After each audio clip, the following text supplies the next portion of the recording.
આજે રથયાત્રાનો દિવસ હોય, અષાઢી બીજ હોય, આપણે શ્રી દ્વારકાધીશના દર્શન કરીશું.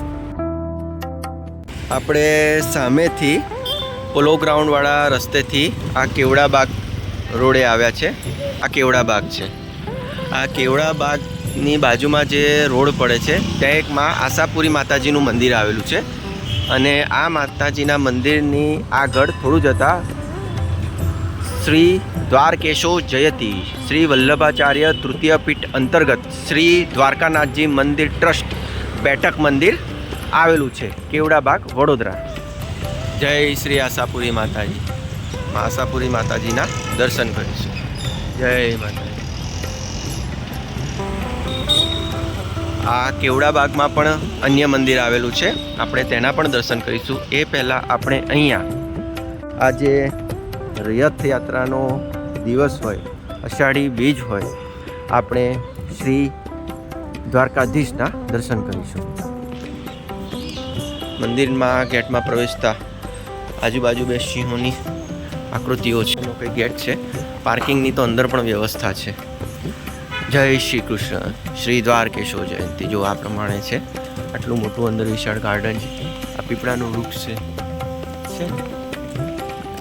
જય પુષ્ટિમાર્ગ પાઠશાળા, પુષ્ટિમાર્ગીય સાહિત્ય કેન્દ્ર. આ છે વડોદરાના કેવડાબાગ વિસ્તારમાં આવેલું શ્રી દ્વારકાધીશ બેઠક મંદિર, કે જે ઐતિહાસિક અને પવિત્ર, જે છેલ્લા 2 સદીથી વૈષ્ણવ ભક્તોની આસ્થાનું કેન્દ્ર રહ્યું છે.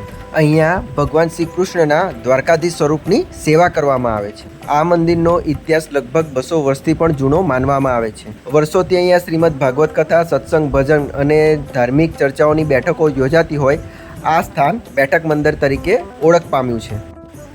અહીંયા દિવસ દરમિયાન અનેકો વખત ભગવાનના વસ્ત્રો, આભૂષણો અને ભોગ બદલવામાં આવે છે.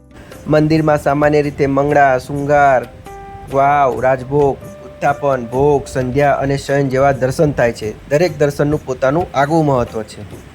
વડોદરા આવો તો દ્વારકાધીશ બેઠક મંદિરના દર્શન જરૂરથી કરજો. જય દ્વારકાધીશ. આપણે આ કેવડા બાગની અંદર એન્ટર થઈએ.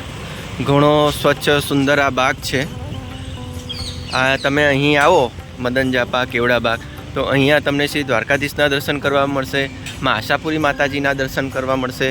આ બાગમાં તમે એક શાંત ચિત્તે બેસી શકો. બાગમાં જ 2 અન્ય મંદિરો પણ આવેલા છે. હવે આપણે આ બંને મંદિરે જઈ દર્શન કરીશું. અહીંયા નંદી મહારાજની પ્રતિમાના દર્શન થયા એટલે કે અહીંયા ભોલેનાથ ભગવાનજીનું મંદિર છે. જય ભોલેનાથ. જય શિવશંકર. હર હર મહાદેવ. જય ભોલેનાથ. જય શિવશંકર. ઓમ નમઃ શિવાય. હર હર મહાદેવ. જય શિવાય. મહાદેવ નમઃ.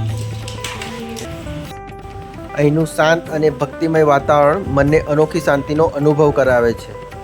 જો તમને આ માહિતી પસંદ આવી હોય તો વિડીયોને લાઇક કરો, ચેનલને સબસ્ક્રાઈબ કરો અને બેલ આઇકન દબાવવાનું ભૂલશો નહીં. ફરીથી સૌને અષાઢી બીજના રથયાત્રાની શુભકામનાઓ. જય શ્રી દ્વારકાધીશ. અહીંયા એક મંદિર છે, પરંતુ તેનો ગેટ આ બાગની બહાર છે. જન્માષ્ટમી, હિંડોળા ઉત્સવ, રથાષ્ટમી, અન્નકૂટ, દિવાળી અને હોળી ખૂબ જ ભવ્ય રીતે અહીંયા ઉજવવામાં આવે છે. ખાસ કરીને અન્નકૂટના દિવસે ભગવાનને અનેકો પ્રકારની વાનગીઓનો ભોગ ધરાવવામાં આવે છે, જેનું દર્શન કરવા હજારો ભક્તોની અહીંયા ભીડ ઉમટતી હોય છે.